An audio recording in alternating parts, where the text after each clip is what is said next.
प्यारे बच्चों, आपका दिन मंगलमय हो। अगर आप नए हैं तो इस चैनल को सब्सक्राइब कर लें। आज हम करेंगे कोर्स एक परिचय पाठ का अगला पाठ। क्रम वर्णमाला का ही था। हाँ, वे दो नियम भी लागू हो रहे थे जो शब्द परी ने शुरू में बताए थे। क और य से मिलकर बने संयुक्ताक्षरों से शुरू होने वाले शब्दों से आगे बढ़ते हुए दोनों क और र से बने संयुक्ताक्षर क्र से शुरू होने वाले शब्दों के भवन आए। क्रंदन और क्रंदित के बाद क्र का नंबर आया और क्रमशः इत्यादि शब्दों के भवन आए। फिर क्रा, क्री इत्यादि से प्रारंभ होने वाले शब्दों के भवन आते गए। क्र के बाद कल एवं कव से शुरू होने वाले शब्द आए। फिर शुरू हुआ कुश से प्रारंभ होने वाले शब्दों के भवनों का सिलसिला। यह इस श्लोक के नियमों के अनुसार ही था। चूंकि कुश संयुक्ताक्षर क और स से मिलकर बना है, अतः इसे क और व से मिलकर बने कव संयुक्ताक्षर से शुरू होने वाले शब्दों के बाद ही आना था। चंद्रिका खुश होकर बोली, अब बात मेरी समझ में आ गई। इसका अर्थ यह हुआ कि चूंकि त्रय संयुक्ताक्षर त और र वर्णों से मिलकर बना है, अतः इससे शुरू होने वाले शब्दों के भवन तय खंड के नियमानुसार निर्धारित स्थलों पर आएंगे। शब्द परी प्रशंसा भाव से मुस्कुराई। हाँ, बिल्कुल ठीक।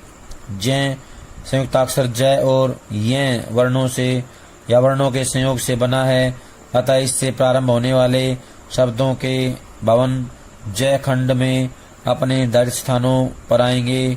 श्र संयुक्ताक्षर श और र वर्णों से मिलकर बना है, अतः इससे शुरू होने वाले शब्दों के निवास स्थल स खंड में होंगे। रथ चलता जा रहा था। थोड़ी देर में च खंड आ गया। इस श्लोक के नियमों के हिसाब से पहले च उपखंड आया। चंद्रिका खुशी से चिल्ला पड़ी। शब्द परी बोली, लो तुम्हारा उपखंड तो आ गया।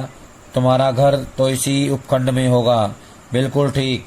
थोड़ी देर में इस राजमार्ग के किनारे मेरा घर आने वाला है। च उपखंड में निवास करने वाले शब्दों के भवन एक एक कर आते जा रहे थे। पहले उन शब्दों के भवन थे जिनका दूसरा वर्ण कैसे शुरू होता था, यानी यहाँ भी नियम वही था जो पहले वर्ण के लिए था।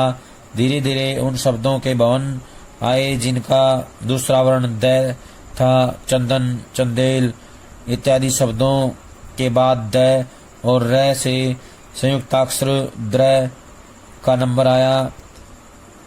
इस क्रम में पहला शब्द चंद्र था। अब हम करेंगे संदर्भ ग्रंथ। इसके बारे में सभी ध्यान रखेंगे। जिस प्रकार शब्दकोश में शब्दों के अर्थ दिए होते हैं, उसी प्रकार संदर्भ ग्रंथों में मानव द्वारा संचित ज्ञान को संक्षिप्त रूप में प्रस्तुत किया जाता है। संदर्भ ग्रंथ कई प्रकार के होते हैं। संदर्भ ग्रंथ का सबसे विशुद्ध रूप विश्व ज्ञान कोश है। इसमें मानव द्वारा संचित हर प्रकार की जानकारी और सूचना का संक्षिप्त संकलन होता है। संदर्भ ग्रंथों के अन्य महत्वपूर्ण प्रकार हैं साहित्य कोश और चरित्र कोश। साहित्य कोश में साहित्यिक विषयों से संबंधित जानकारियां संकलित होती हैं। चरित्र कोश में साहित्य, संस्कृति, विज्ञान आदि क्षेत्रों के महान व्यक्तियों के व्यक्तित्व और कृतित्व के बारे में जानकारी संकलित होती है। संदर्भ ग्रंथ गागर में सागर के समान हैं। जब भी किसी विषय पर तुरंत जानकारी की आवश्यकता होती है, संदर्भ ग्रंथ हमारे काम आते हैं। संदर्भ ग्रंथों में जानकारियों का सिलसिलेवार संकलन शब्दकोश के नियमों के अनुसार ही होता है। यानी कि कोई जानकारी चाहिए तो हमें जो है शब्दकोश के नियमों के अनुसार ही संदर्भ ग्रंथों का प्रयोग करना होता है। फिर नियमानुसार इन शब्दों के भवन आए जिनका दूसरा वर्ण द्रा था। चंद्रा, चंद्रायण इत्यादि शब्दों के बाद द्री की बारी आते ही नियमानुसार पहले चंद्रिकाम्बुज और फिर चंद्रिका का भवन आ गया। भवन के बाहर चंद्रिका की पट्टी को देखकर चंद्रिका का खुशी से उछलना स्वाभाविक था। रथ अब तेजी से दौड़ने लगा। थोड़ी देर में वह खंड आ गया। इस खंड के उपखंड एक एक कर गुजरने लगे। उपखंड के आते ही चंद्रिका का उतावलापन बढ़ने लगा। इस लोक के नियमों द्वारा निर्धारित क्रम के अनुसार थोड़ी देर में विदग्ध शब्द का भवन भी आ गया। शब्द परी ने रथ रोका। दोनों रथ से उतरकर भवन के दरवाजे पर पहुंचे। वहां विदग्ध की पट्टिका लगी थी। इस पट्टिका के नीचे संगमरमर की एक और बड़ी पट्टिका थी। जिज्ञासावश चंद्रिका पट्टिका के सामने रुक गई और लिखी इबारत को पढ़ने लगी। विदग्ध नागर, निपुण, पंडित, रसिक, रसज्ञ, जला हुआ, जठराग्नि से पका हुआ, पचा हुआ, नष्ट, गला हुआ, जो जलाया पचा न हो, सुंदर, भद्रतापूर्ण, पुल्लिंग, चतुर या धूर्त आदमी, रसिक, एक घास। शब्द परी बोली, इस लोक में हर भवन के बाहर यह संगमरमर की पट्टिका होती है जिस पर शब्द का परिचय होता है। यह जरूरी है कि शब्द से मिलने और मित्रता करने से पहले तुम उसके बारे में पहले से ही जान लो। चंद्रिका ने कहा, शब्द परी, तुमने शब्द के अर्थ को लेकर तो मेरी समस्या सुलझा दी। मैं देख रही हूँ कि विदग्ध शब्द के कई अर्थ दिए हुए हैं। किसी लेखन में जहाँ जैसा संदर्भ होगा वहाँ वैसा ही अर्थ लागू होगा, मगर एक बात समझ नहीं आई। वह क्या है? संगमरमर की पट्टिका पर कुछ संकेताक्षर भी लिखे हुए हैं। उनके अर्थ क्या हैं? शब्द परी बोली, वी का अर्थ यह है कि विदग्ध एक विशेषण है। वी से होता है विशेषण। पू से यह अभिप्राय है कि यह शब्द पुल्लिंग है। स से यह मतलब है कि विदग्ध संस्कृत का शब्द है। चंद्रिका विदग्ध के बारे में पूरी तरह से जान चुकी थी और उससे मिलने के लिए उत्सुक हो रही थी। शब्द परी ने द्वार की घंटी बजाई। दरवाजा खुलने पर एक सुदर्शन व्यक्ति सामने दिखाई पड़ा। यही विदग्ध था। अपने मेहमानों का स्वागत करते हुए वह उन्हें घर के अंदर ले गया। विदग्ध, यह है पृथ्वी की मेरी हमनाम चंद्रिका। तुमने इसे बहुत परेशान किया है। शब्द परी बोली। विदग्ध ने जवाब दिया, कोई बात नहीं, मैं इनसे माफी मांगता हूँ, मगर इस बहाने इन्होंने हमारे लोक को तो देख लिया। चंद्रिका बोली, नहीं, कोई बात नहीं। सच कहूँ तो वह परेशानी ही वरदान साबित हुई। विदग्ध ने कहा, आगे आपको हमारे किसी भी साथी से कोई परेशानी नहीं होगी। फिर विदग्ध ने एक मोटी पुस्तक निकाली और चंद्रिका को देते हुए बोला, आप इसे मेरी तरफ से उपहार के रूप में रख लीजिए। यह इस लोक की निर्देशिका है। इसे शब्दकोश कहते हैं। चंद्रिका ने इस पुस्तक के पन्ने पलटे। प्रारंभ के 2 पृष्ठों पर एक संकेत सूची थी। इसमें संगमरमर पट्टिका पर प्रयुक्त होने वाले संकेतों के अर्थ दिए गए थे, जैसे पु, पुल्लिंग, स्त्री, स्त्रीलिंग इत्यादि। प्यारे बच्चों, ये है संकेत सूची। हर शब्दकोश में होती है। संक्षेप में लिखा होता है संकेत, और हमें वहाँ पर उस संकेत को समझकर ही जो है उसका अर्थ निकालना होता है। तो जैसे ये बनाया हुआ है स्टार, पद्य में प्रयुक्त होता है। ये जहाँ पर इस प्रकार का स्टार मिलेगा, प्लस का निशान होता है, वहाँ पे स्थानिक होता है। क्या होता है? स्थानिक। ए के आगे बिंदु होता है, अव्यय होता है। क्या होता है? अव्यय। फिर ए होता है, उसके आगे अरबी। अरबी के शब्दों और अव्यय के लिए ए का प्रयोग किया जाएगा। फिर है अकर्मक क्रिया के लिए ए के बाद क्रिया की, क्री का आगे बिंदु लगाया जाएगा, अकर्मक क्रिया होता है वो। इस प्रकार जो संक्षेप शब्द हैं, संक्षिप्त में लिखे गए हैं, उनके नाम जो है हमें याद रखने हैं। जहाँ पर ई लगा होगा उसको इत्यादि बोलते हैं। आयु है वहाँ पे आयुर्वेद हो जाएगा। आ गया आधुनिक हो जाएगा।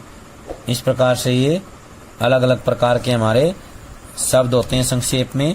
इनको हमें सूची के हिसाब से जो है पढ़ करके ध्यान में रखना है। ये सूची दी गई है संकेत, हर शब्दकोश में अलग अलग प्रकार से एक सूची दी होती है।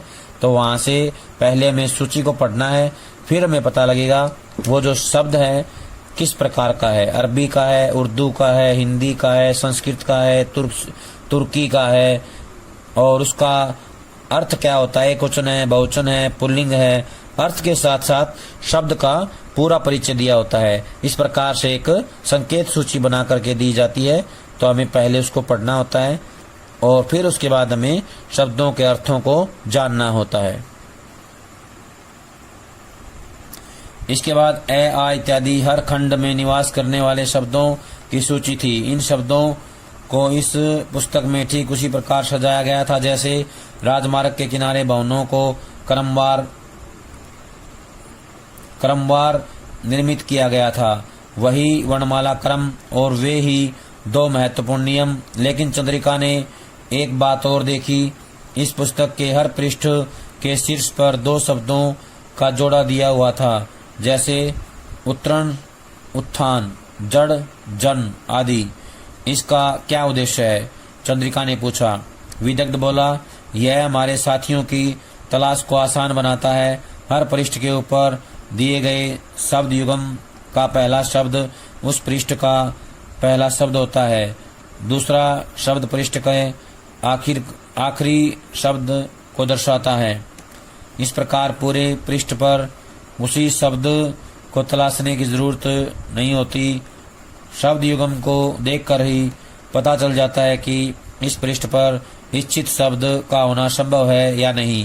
विदग्ध को चंद्रिका ने धन्यवाद दिया। फिर दोनों बाहर निकले। चलो मैं तुम्हें वापस छोड़ दूं, शब्दप्रिय ने कहा। फूलों का रथ एक बार फिर हवा में उड़ रहा था। वापसी यात्रा के दौरान चंद्रिका ने देखा कि रथ किसी और लोक के ऊपर से गुजर रहा है। यह कौन सा लोक है? जैसे हमारा शब्द लोक है वैसे ही इस लोक को विश्व ज्ञान लोक कहते हैं। इसमें विश्व की जानकारी दी जाती है। हाँ, यहाँ भी वैसा ही राजमार्ग है और वैसे ही मार्ग के एक तरफ भवन बने हुए हैं, चंद्रिका ने कहा। शब्दप्रिय बोली, विश्व ज्ञान लोक में भी भवनों को उसी प्रकार या उसी तरह से क्रमवार व्यवस्थित किया गया है जिस प्रकार हमारे शब्द लोक में। अंतर यह है कि हमारे यहाँ शब्द निवास करते हैं और इस लोक में जानकारियाँ निवास करती हैं, यानी कि इसमें जानकारियाँ दी जाती हैं। क्या मतलब? मतलब यह है कि तुम्हें मानव ज्ञान से संबंधित जो भी सूचना या जानकारी चाहिए वह इस लोक के निवासियों से मिल जाएगी। शब्दप्रिय आगे बोली, इस लोक की निर्देशिका विश्व ज्ञान कोश के नाम से जानी जाती है। चंद्रिका यह जानकर बड़ी खुश हुई। अब जब उसे किसी विषय पर संक्षिप्त जानकारी की जरूरत होगी तो उसे ज्यादा भटकना नहीं पड़ेगा। एक ही स्थान पर उसे हर विषय की संक्षिप्त जानकारी मिल जाएगी। रथ अब किसी अन्य लोक के ऊपर से उड़ रहा था। शब्दप्रिय बोली, यह चरित्र लोक है। यहाँ भी जानकारियाँ ही निवास करती हैं। अंतर यह है कि ये जानकारियाँ विचारकों, साहित्यकारों, वैज्ञानिकों आदि के संक्षिप्त परिचय और उपलब्धियों तक ही सीमित रहती हैं। जानकारियों को क्रमवार रूप से व्यवस्थित करने का नियम हमारी तरह ही है। यानी जब भी मुझे किसी भी क्षेत्र के महान व्यक्ति के बारे में जानना होगा तो मेरी मदद इस लोक के निवासी करेंगे। हाँ चंद्रिका, यह भी जान लो कि यहाँ निर्देशिका को व्यक्ति कोश या चरित्र कोश कहते हैं। थोड़ी देर में एक और लोक आया। शब्दप्रिय ने बताया, यह साहित्य लोक है। यहाँ साहित्य से संबंधित विषयों की जानकारियाँ निवास करती हैं। इस लोक की निर्देशिका साहित्य कोश कही जाती है। मैं समझती हूँ जानकारियों के क्रमबद्ध प्रस्तुतिकरण का नियम इस श्लोक में भी वही होगा। हाँ चंद्रिका, बिल्कुल ठीक। शब्द परी बोली। रथ अब पृथ्वी के निकट पहुंच रहा था। थोड़ी देर में चंद्रिका का घर आ गया। चंद्रिका को वापिस छोड़ने के बाद शब्द परी फिर छाया में बदल गई और धीरे धीरे विलीन हो गई। चंद्रिका की अचानक आंख खुली तो क्या सब कुछ सपना था? मगर सामने तो वही पुस्तक रखी थी। अगर सब कुछ सपना था तो वह पुस्तक आई कहाँ से? इसका रहस्य भी खुल गया। लता दीदी कमरे में आई। तुम्हारे जन्मदिन पर मैंने तुम्हें उपहार देने का वायदा किया था। तुम्हारा उपहार सामने है। पढ़ने में तुम्हारी अभिरुचि को देखते हुए मैंने सोचा कि तुम्हारे लिए शब्दकोश से बेहतर कोई उपहार नहीं हो सकता। धन्यवाद दीदी, तुमने मेरे दिल की आवाज़ सुन ली। फिर वह लता दीदी से लिपट गई। प्यारे बच्चों, आज जो काम करवाया है सभी इसको कापी में लिख करके याद करेंगे। सभी का बहुत बहुत धन्यवाद।